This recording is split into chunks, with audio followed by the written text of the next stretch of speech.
Two best friends are gunned down, but footage from the aftermath poses more questions than answers. It's clear to us that this happened somewhere else. I want to hit my head against the wall. Now we're back to square one again. Tonight, two young men are in critical condition after a double shooting. To solve the case, Lieutenant Joe Kenda reaches out to an old friend for help. It gets no better than this. You've got a hot tip, and it's an ongoing situation.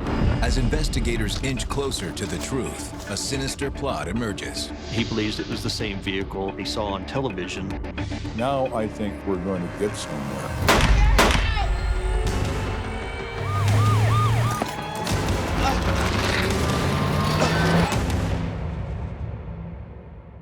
All choices come with consequences. Some are unintended. And some of those choices put you in harm's way.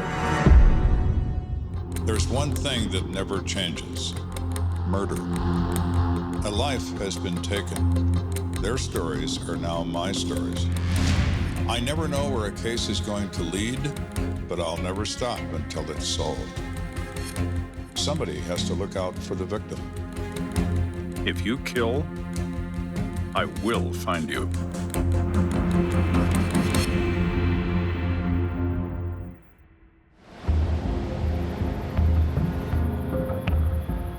It's Saturday night, and Officer Dennis Jewell is patrolling the east side of the city. That particular day, I did have a civilian ride along with me. That ride-along person happened to be my sister-in-law, Debbie, who wanted to know what my job entailed. Where's he headed? So he'll be taken down to booking. He'll be there for a few hours at least until he makes bail, maybe all night. Poor guy. I was really excited because I've always wanted to go on one. What fascinates me about what they do is they do so many different things. You may go to a shoplift on one call or a fatal accident on the next call. You just never have any idea of what you're going to get. And that's what keeps the job really interesting. Dispatch to car 44.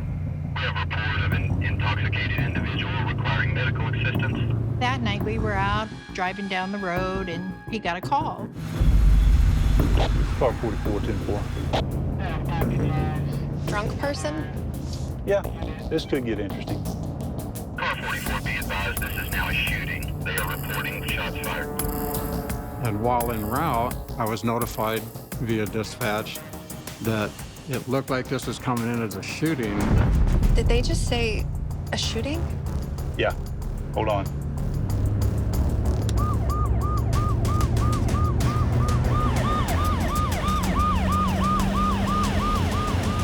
This was really, really exciting because I had never been somewhere where someone had gotten shot before.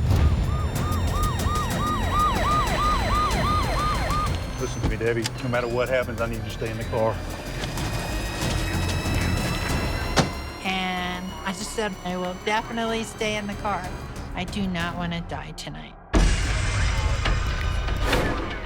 An ambulance has beaten them there.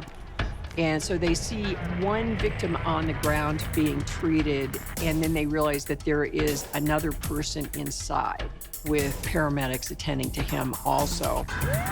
Stay with me. Come on. Hey, buddy, stay with me. Come on. Man, he looks bad. Can I get an escort to the hospital? You got it. Follow me. Based on what I was seeing, there was a good chance that this individual wasn't going to survive this. But I was hoping he wasn't gonna die. No one deserves that.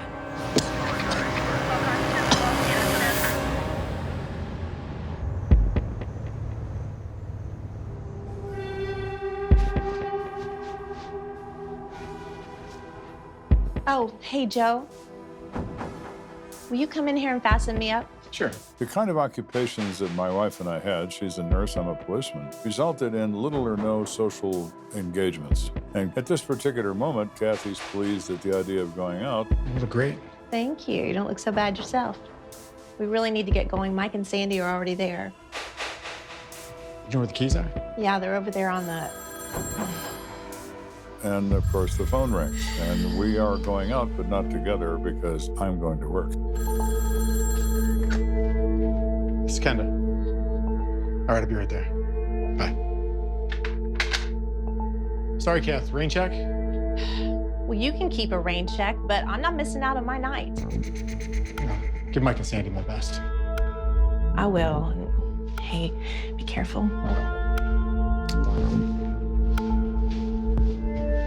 Mrs. Kenda was never pleased about this, but it is what it is. And either she'll get over it or she won't. But I'm still going to go to work.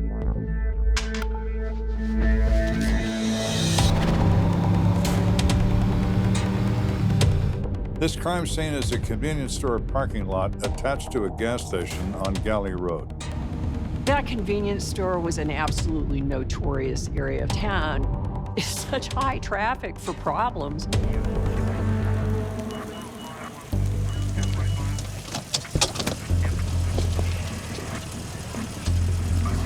When I arrive at the crime scene, patrol officers are already present.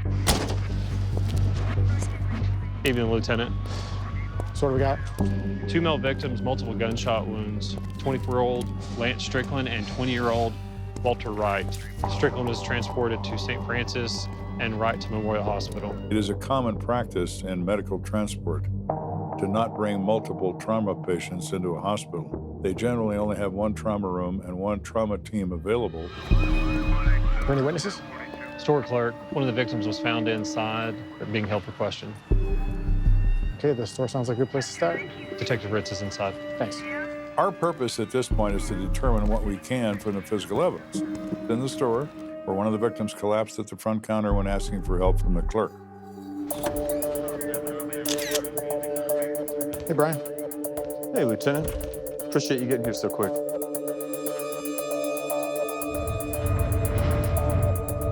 You know whose blood this is? We do. Lance Strickland. I think he probably went down right here. Probably brings the display down trying to stay upright. But he wasn't shot inside. There's blood smearing on the floor and blood pooling on the floor. You have blood moving in one direction, which is inside the building. Lance Strickland walked into the store and collapsed. The evidence supports that. If you follow the blood trail, it actually goes out to the parked car outside. The guy was probably looking for help when he collapsed. Yeah, that's right. I've got something else for you, though. Follow me.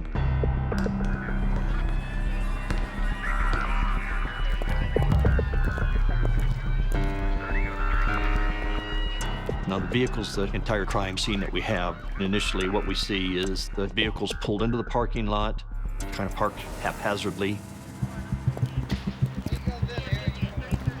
Do you know whose vehicle this is? Yes, sir. Rented tags. Car comes back registered with one of your victims, Lance Strickland.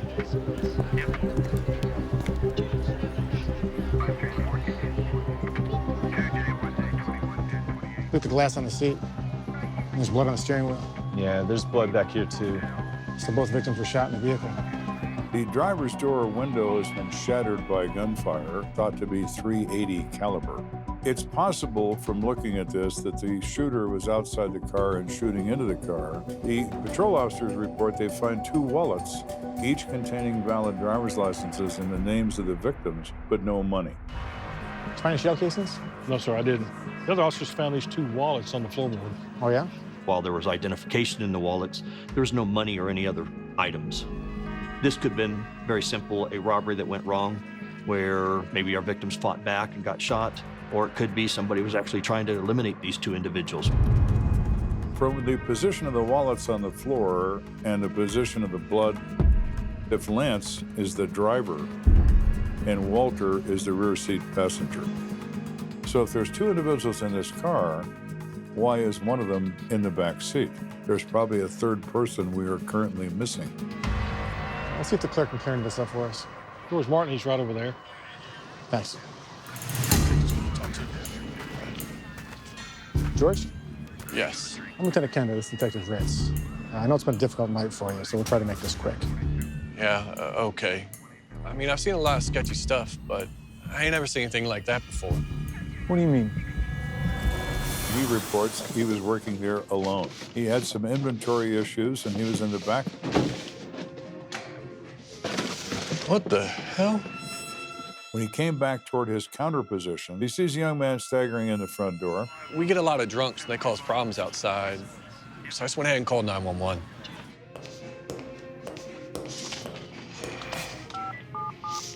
Yeah, I'm at the market on Valley. I got a drunk guy staggering. Hold on, he's trying to get in. Hey, man, you can't be in here. Hold on, he's trying to come into the store right now. Oh, please. Hey, you need to leave, man. Hey, man, stop! I think he's been shot. He's bleeding. Are you okay? Hold on. What the hell? He looks out the front window and he sees a second individual who had collapsed out of the car and was trying to crawl toward the store. Did you see anybody else? Anybody with a gun or anything like that? No, it was just his friend laying on the ground. There was so much blood, though. But you didn't hear any gunshots? No, I didn't. I had the radio going pretty loud in the back. He was very open and forthwith with us, so it's like we have no reason to doubt him. Well, thanks for your help. Do you have any working security cameras in the store? Actually, yeah. I got one that has a view of the whole area. I could get you a tape if you'd like. Yeah, that'd be great. We are thrilled about surveillance cameras because it might contain suspect information. We don't know. We're very anxious to find out.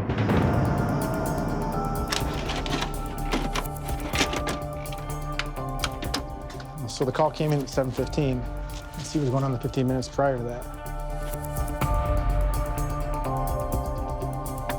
We're hoping to see the actual shooting. We're hoping to see something that will lead us to the identity of the person who shot these two individuals. We see a vacant lot in the first few frames of the video.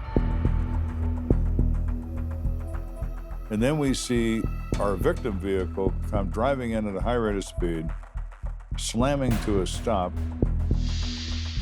We see Lance get out of the driver's side, bleeding profusely.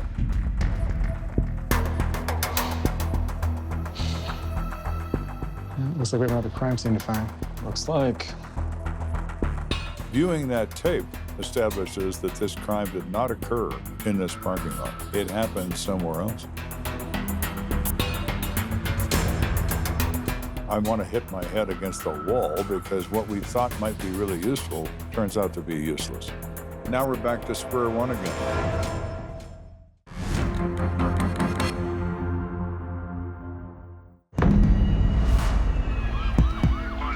We're investigating the double shooting of Lance Strickland and Walter Wright. Both are in critical condition. And we have a surveillance tape we thought might show who's responsible for this crime, but it clearly showed that this did not occur in front of the store. We need to find the original crime scene, which we have not yet discovered. Let's play the tape one more time. I'll see if I can slow it down. Might help. Whenever you watch a surveillance tape, you're going to go back and try to concentrate on little particular parts of it. Oh, you pause it right there? Yeah. So that's our man Lance in the driver's seat getting out. Yeah, he's definitely got blood on his lower back, too. And no wonder the store clerk thought he was drunk. Yep. The gunshot wound in the lower body is extremely painful, so you would certainly consider someone staggering as a result of the pain. Can we pause it on the car? Yeah, let me try another angle first. While looking at the video, there's nobody in the front passenger seat. That could tell us that somebody else was in the car, possibly a shooter. Could there have been others? So what do you say we split up? You want to go to Memorial? I'll go to St. Francis. Sounds good. I'll be over there afterwards. All right. We're hopeful that the victims can answer these questions, but we're also concerned they may not be able to ever answer anything.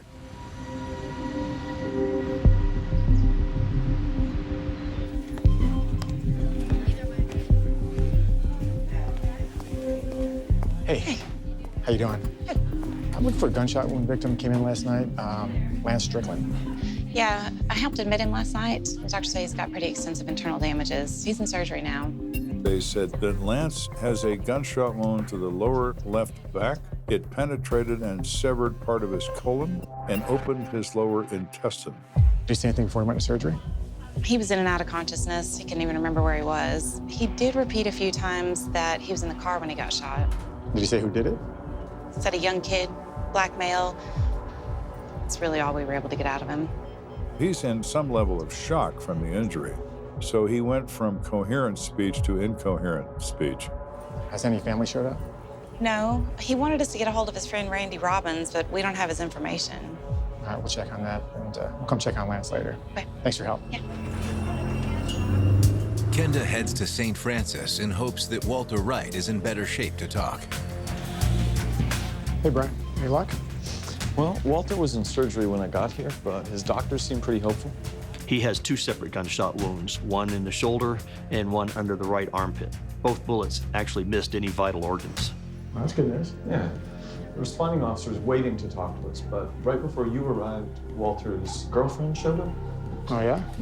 What'd you have to say? I haven't talked to her yet. I was waiting on you. She's in the hallway just down here. All right.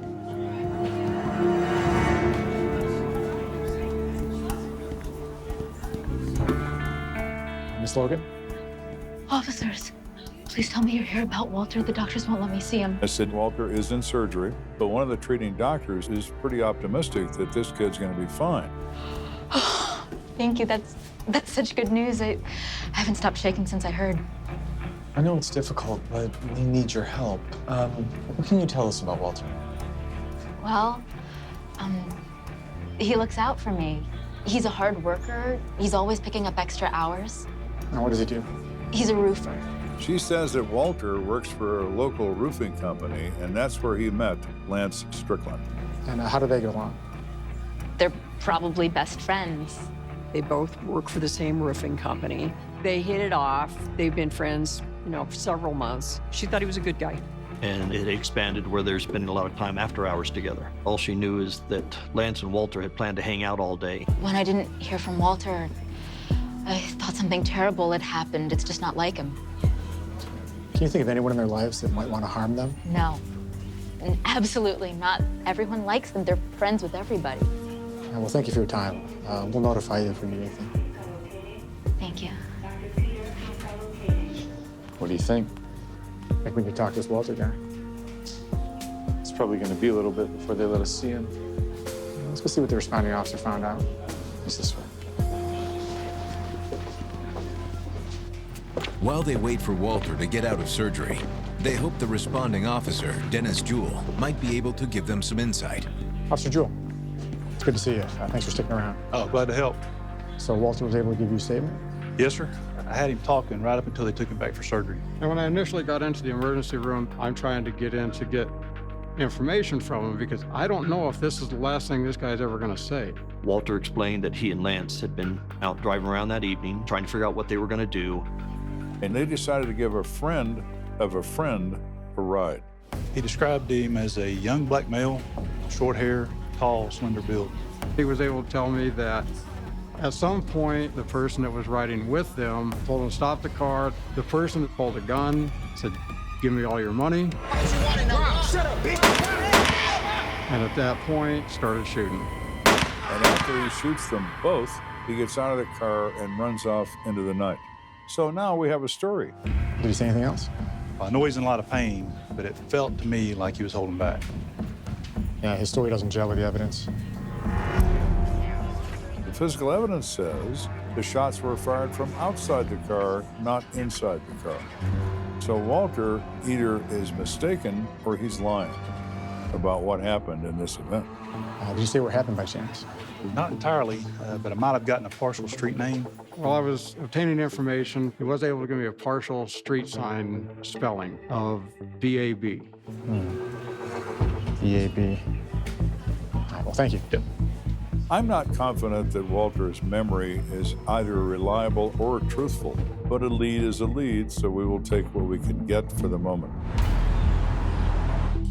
When you consider the facts and the condition of these victims, it's fairly obvious that this crime scene is probably not very far away. If it was, they'd already be dead. Let me know if there's anything else I can help with. Great, thank you.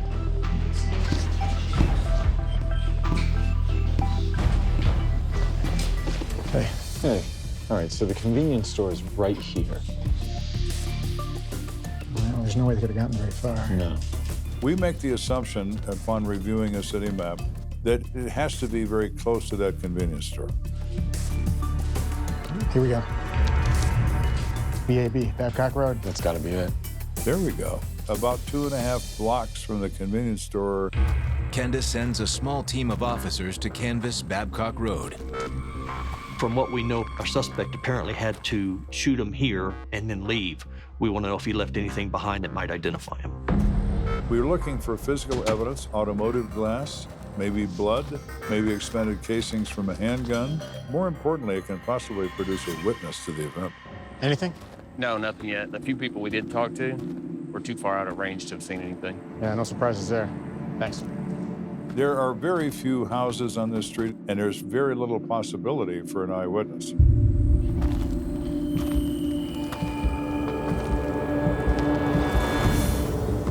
Hey, detectives, I think I've got something.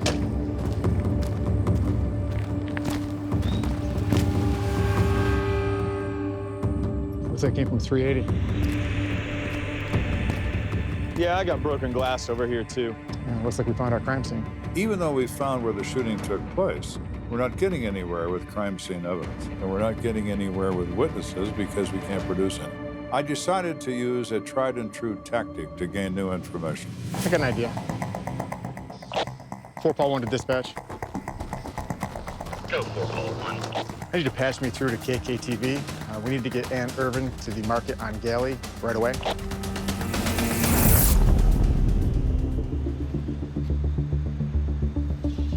Tonight, 2 young men are in critical condition after a double shooting, and the police are looking to the public for help.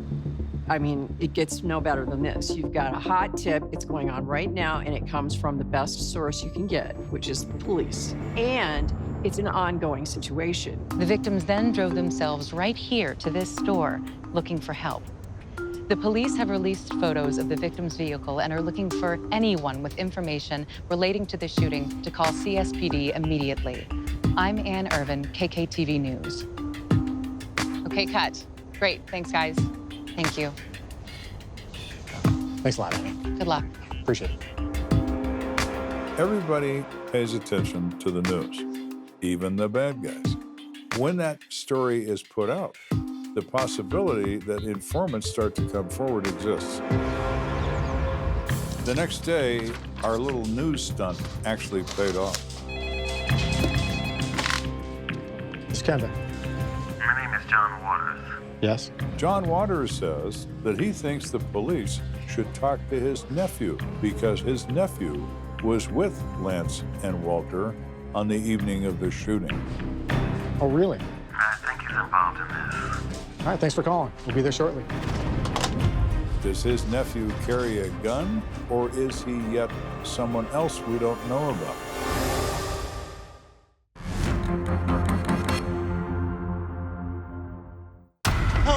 We investigated the double shooting of Lance Strickland, 24 years of age, and Walter Wright, 20 years of age. The local news does a story on the shooting, and we get one informant that calls in that says he knows both of these victims.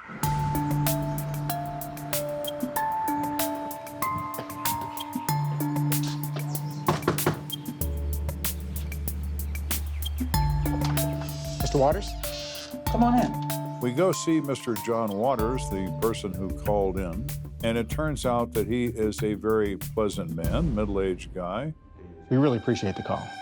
Well, I was just watching the news. And when I saw Lance's car with that busted window, it got me kind of spooked.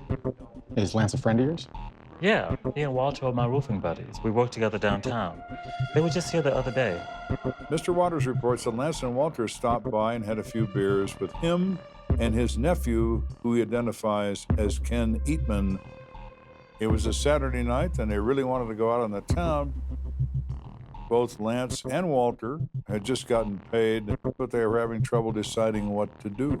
And let me tell you, they were acting like they had never been paid before. I mean, that money was burning a hole in their pockets. Did any of them say where they might be going? All I know is that Lance, Walter, and Ken left together and rode off somewhere. We suspected that there was a third person in the car. Mr. Waters says there absolutely was, and he was Ken Eatman. So we're kind of wondering, is Ken our suspect? Is he our shooter? Do you know where we can find Ken?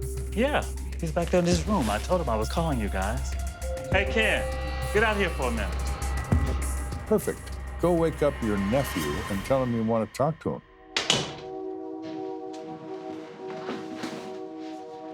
Are Lance and Walt okay? Ken, why don't you have a seat? Ken looks like he's sweating bullets. He has the look of someone who's got something to hide, and we like that. Would you excuse us for a moment? Oh, of course. Thank you. We need you to tell us everything that happened yesterday. Okay, yesterday. It's not really too much to tell. We were out back and we had a couple beers. Anybody want another round? I'll take one. Gotcha. Hey, Ken. You think you could help us score some weed? Some weed? Yeah, I should be able to help you out. How much? I don't know, man. Just enough to get us all getting high. All right, I got you. Ken then says he agreed to help them out. I had them drop me off at the Senator Mall just to make a phone call to one of my friends. He would then make a deal, and then the guys would come back and get him. They would go over to some other location where they would complete the deal and be done. Problem is, I couldn't get a hold of my dealer. So I'm sitting there waiting for them to pick me back up, and they never showed. So where'd you go after that? I waited till about 7. After that, I just said forget it, and I just walked home. Now, that's a long walk. I was pissed at them until I found out what happened. Uh-huh. Ken is lying through his teeth, which is normal. He's trying to distance himself from the event by saying he never made anything happen. Well, let's leave him be for a minute, and let's go see what else we can learn from someone else. Sounds like a load of if you ask me. Just makes you wonder who else they ran into that night. Exactly. What if Walter and Lance find some 18-year-old kid somewhere along the way who tells them he can provide them with drugs, and he directs them to this out-of-the-way place where he robs and shoots both of them? Well, that could work. We really don't know a whole lot about our victims and whether they have these contacts. So we got to find somebody who knows something about the victims that can tell us something. We know at least one individual associated with Lance by the name of Randy Robbins. We determine where he lives and try to make contact. He's not home, but his wife Laura agrees to talk to us. Rand and I were planning on heading to the hospital for a visit after he finishes his shift. Well, that's why we're here. You see, Lance listed Randy as his emergency contact. Any idea why he might do that? Oh, yeah. We all go way back. Her husband met Lance in California, and they were good enough friends that he asked if he could come stay with them. He's been living with them for several months. He'd been very well behaved. He found a job. He was a good employee, and she liked him. Listen, Laura, I hate to ask you this, but do you know if Lance was involved in any sort of drugs? Lance? No. Lance doesn't mess with drugs. But his friend Walter is a different story. And what do you mean?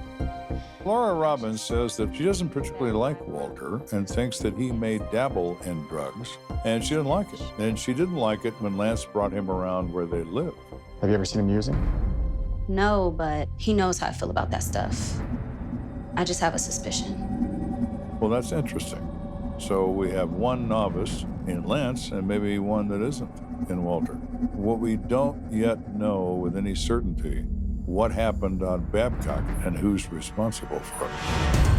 And go back and talk to more of the neighbors? I'm not sure. At this rate, we'll be at it forever.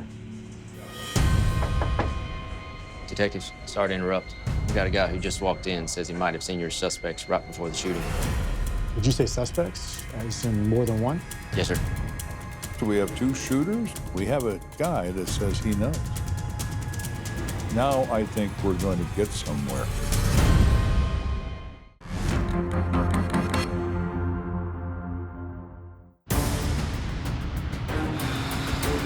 We're investigating the attempted murder of Lance and Walter, and we now have a witness come forward who says he has seen the 2 suspects involved in this case.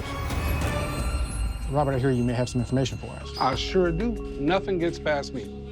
You see, I lived here a long time, and I absolutely have no tolerance for this criminality. So what's this? It's my neighborhood watch notes. I'm the president. And he further says he's so concerned about the activities of some of the people who live in this neighborhood that he has formed an unofficial neighborhood watch group. You've taken it upon yourself to get into everyone else's business. Well, that's okay, I suppose. It will certainly serve our purposes if you have something useful to tell us.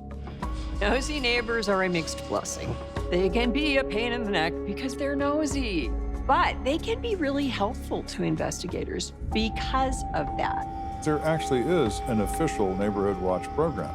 It's been around for 40 years, and it's been all over the country, and it's encouraged by police departments and sheriff's departments, and even sheriff's departments and our own police department will assist people in forming a Neighborhood Watch group in order to obtain information about criminal activity at the smallest local level.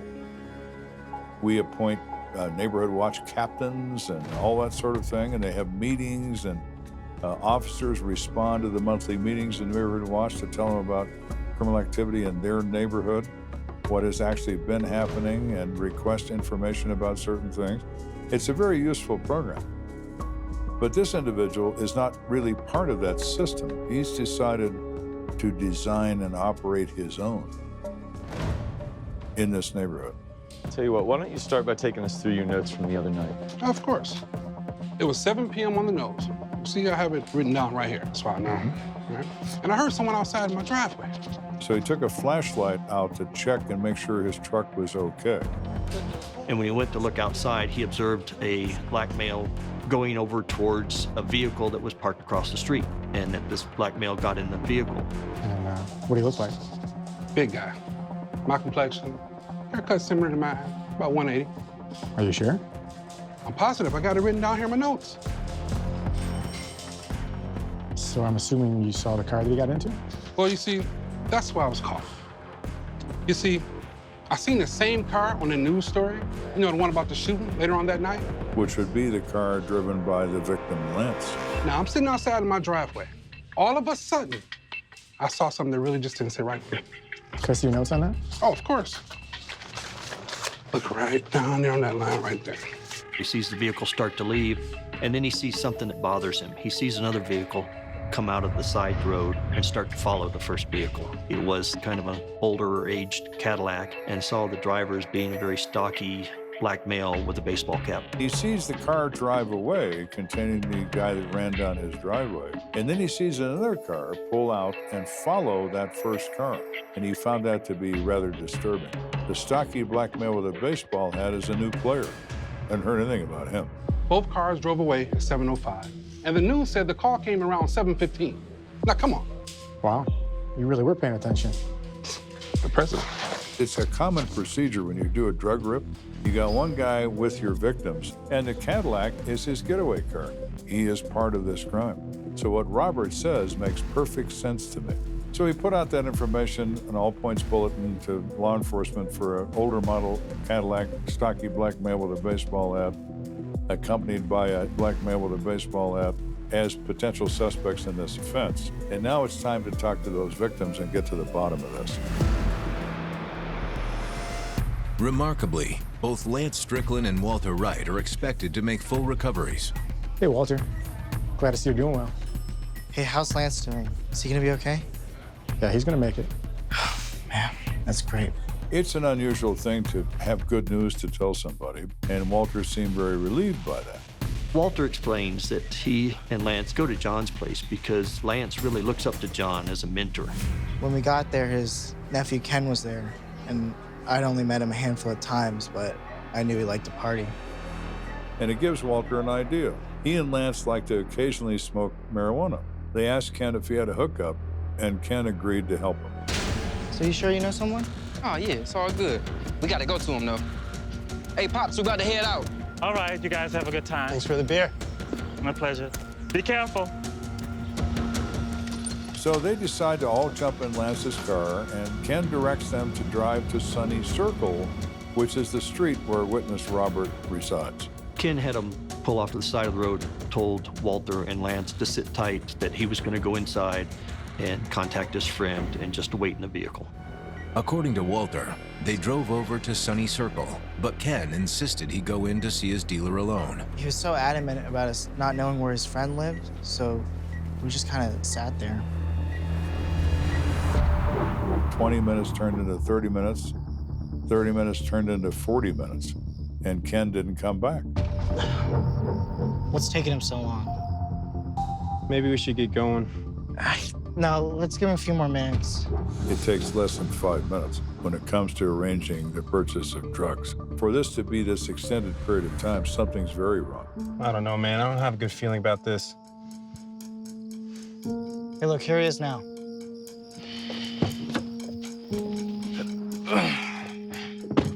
What's up? Hey, we've been sitting here for 45 minutes. Man, it ain't been no 45 minutes. My man is on his way. Give him 1 second. There he is. Here you go, right here. What's up, bro? Moments later, a young male jumps in the right front passenger seat of Lance's car and introduces himself as Rock. Can you tell us what this Rock guy looks like? He's a tall, skinny black kid with short hair. He's all business, very serious. So it seems that Mr. Rock is our Mr. X. Rock explains he needs them to drive to another location so they can get the stuff.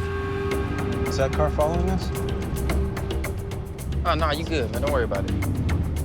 No, I'm serious. Look, it's been behind us for the last few miles. Rock directed them for just a few minutes, and then Lance notices that he thinks there's a car following them. Hey, man, quit bugging. I said it's cool. Relax.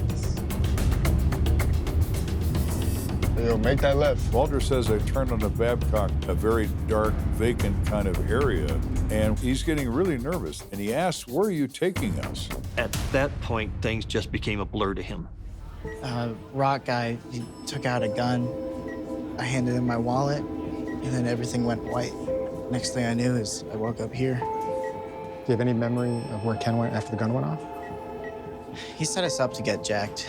Walter says that he assumes that Ken probably left with Rock at the time this happened. Well, that's entirely possible, and probably likely given the circumstances. You did good, Walter. We're gonna let you rest. Hey, if you see Lance, tell him I say hey. Will do. We now know that Ken is at this crime scene and is a participant in this robbery. We're going to use that to put pressure on Ken so he gives us Rock.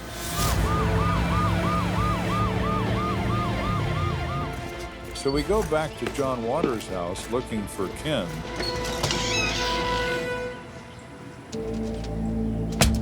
Police, open up!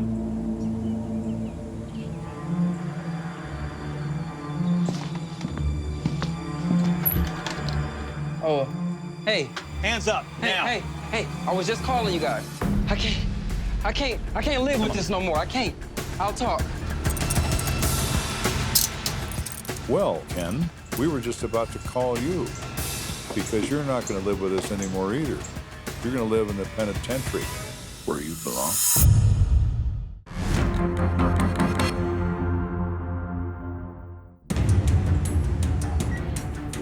We've been investigating the attempted murder of Walter Wright and Lance Strickland.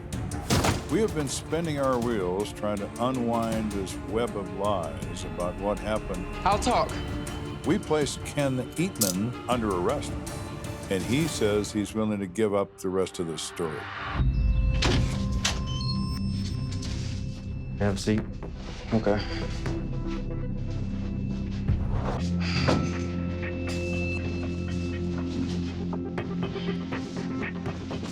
You read his rights? Yes, sir. I Ken, with these rights in mind, you willing to talk to us? Yeah, man. I want to talk. We want the truth this time. No more lies. I was telling the truth about the whole going to go get weed thing, though. That's all we was doing. Ken does confirm that Lance and Walter approached him at his uncle's place to help them buy some weed. And he used his uncle's phone. Ken couldn't find anybody that had any stock in supply, but finally somebody suggested that he call this kid known on the street as Rock. Yeah, look, I got 2 dudes here trying to get some weed. Can you help me out? Yeah. How much money do they have? At least about 100. And they just got paid. In cash. Maybe we can take it from him then. Okay. I didn't think that he was serious, though. You gotta understand. We believe that Lance, Walter, and Ken all drove over to Sunny Circle. Ken got out of the car and made contact with Rock at his house.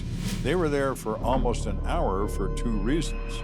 Ken and Rock had to come up with a plan about robbing these guys, and they needed a third person to drive a getaway car. All right, man, so how you want to do this? My homie Bolo got this car we can use. Yeah, call him right quick. Make sure we good.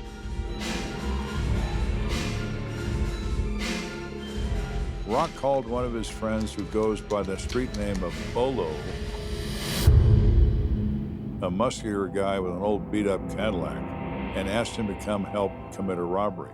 It just took Bolo forever to get there. Once Bolo arrived, Rock and Ken kind of set their plan in motion. All right, I'll follow you too. Once you get the money, we'll bounce in my car. Sounds like a plan. Let's do it. Whoa, whoa, whoa. What are you doing? You about to use that? Nah, man. It's just for show. Come on. Come on, man. Why you looking like that? Come on. Let's do it. At first, the plan seemed to be working, but all of a sudden, Lance became concerned. Is that car following us? Oh, no, you good, man. Don't worry about it. No, I'm serious. Look, it's been behind us for the last few miles. Hey, man, quit bugging. I said it's cool. Relax. And Rock then made the decision that it's now or never. Hey, yo, make that left. Ken, I don't know about this. Yo, man. Ken, shut your boy up, man. Shut him up. Look, I know that guy. Pull over there. Do you want the weed or not, man?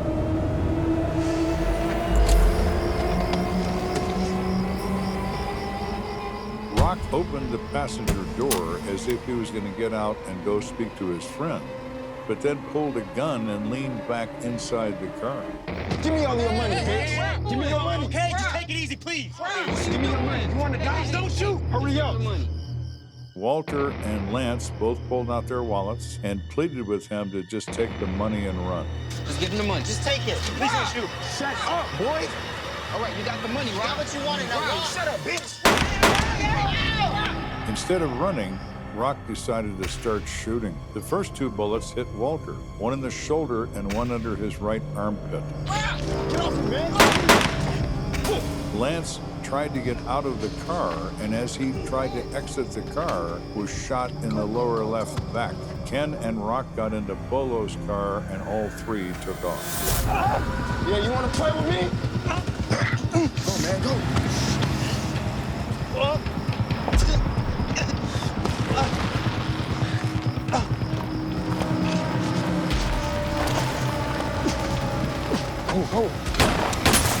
As Lance gets back in the car and closes the door, Rock took two more shots, shattering the driver's door glass window and lodging in the passenger door and in the seat. He's obviously a horrible shot, and ultimately that saved Walter and Lance's lives. Then Lance drove he and his friend to the nearby convenience store to get help before he passed out from the blood loss. Oh my God, Rock! Oh my God! What the hell, Rock? I didn't sign up for no money. Shut up! Ken's scared. This is not what he had planned, so he's kind of in shock. What are we gonna do now? What are we gonna do? Why'd you go and shoot those boys? You would have did the same thing. I didn't plan it, man. It just happened. So what now? So what now? We gotta skip town, man. Yeah, we gotta go. leave. We gotta go. Get in the car. Get in the car.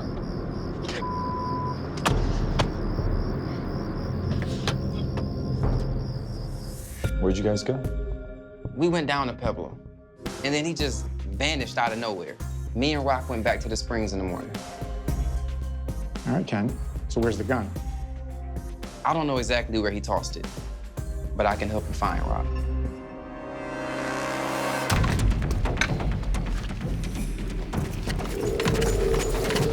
We get an arrest warrant listing the suspect as also known as Rock, as his true name isn't known. Police, open up! Yes? Is everything all right? Man, we're looking for someone by the name of Rock. We have a search warrant. Well, that's my grandson. He's in his room. Please step aside. She says his birth name is Humphrey Williams, and he's asleep in his room. On your feet now! What? Now!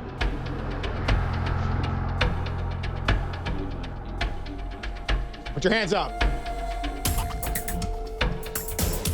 Walk toward me. You're under arrest for the attempted murders of Lance Strickland and Walter Wright. Yo, I want a lawyer. Cuff him. I want a lawyer now. Come here, turn. Change money back. And we go in and wake up the Rock and advise him he's under arrest. He's terrified, but he's smart enough to lawyer up. I ain't telling you nothing, I want a lawyer. When we're looking with an AKA warrant, we want to make sure we're talking about the same person. So we bring Ken to the scene. Here they come.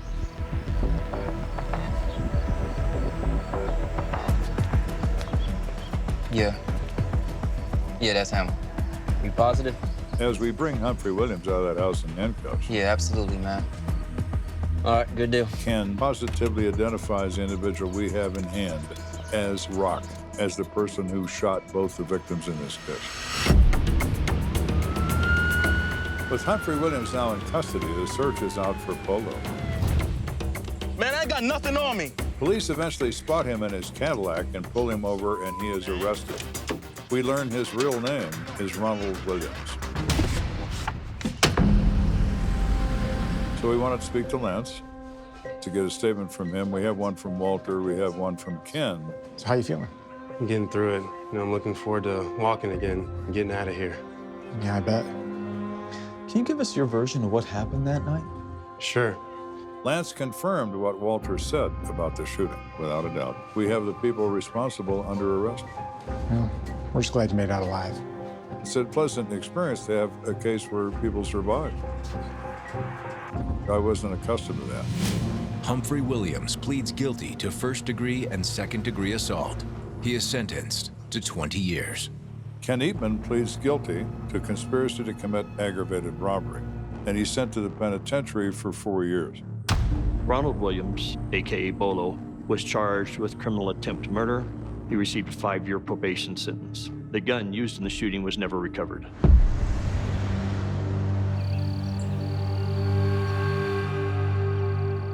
It's certainly not common for someone to have a near-death experience and live to tell the tale. If you buy, sell, or use narcotics or associate with those who do, you are at enormous risk of losing your life as a result. It was a very close call for two people, and there was no reason except just greed, brutality. That probably does really make you evaluate your life in a different way. They were both fortunate to survive the worst choice they'd made in their lives. Hopefully that's enough to convince them to never do it again.